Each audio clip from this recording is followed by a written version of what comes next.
మద్యానికి మాటొస్తే చావు బతుకుల మధ్య ఉన్న ఒక వ్యక్తి భార్య మద్యంతో ఇలా అంటుంది, నీ వల్లే నా భర్త ఈ స్థితికి వచ్చాడు, నువ్వు వ్యసనంగా మార్చుకున్నావు కాబట్టి ఈ రోజు చావు బతుకుల మధ్య ఉన్నాడు అని మద్యాన్ని నిందించింది.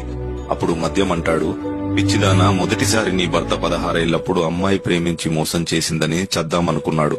కాని నన్ను పుచ్చుకున్నాక దానమ్మ ఇది కాకపోతే ఇంకొకతని బతికించి పంపాను. చదువుకున్నా లాభం లేదని సాయంత్రాలు ఏడుస్తుంటే ఉద్యోగం కాకపోతే వ్యాపారం చేసుకుంటానని ధైర్యం చెప్పి పంపాను. అమ్మ చనిపోయినప్పుడు, నాన్న కాలం చేసినప్పుడు నిద్రలేక ఏడుస్తున్న కళ్ళకి మత్తు పొరులు కప్పి నిద్రపుచ్చింది నేనే. మోసాలను మన్నించేలా, కష్టాలను భరించేలా, వెన్నుపోట్లను తట్టుకునేలా ధైర్యం ఇచ్చింది నేనే. పట్టించుకునేవాడు లేనప్పుడు, పలకరించేవాడు కరువైనప్పుడు స్నేహితుడిలా నిలిచింది నేనే. సంసారం ఈదలేక, పెట్టే బాధలు చెప్పుకోలేక చేతగాని దద్దమ్మ అని అంటుంటే ఎక్కడ ఉరితాడికు దగ్గరవుతాడో అని బాధను మరిపించింది నేనే, ఇంటికి పంపించింది నేనే.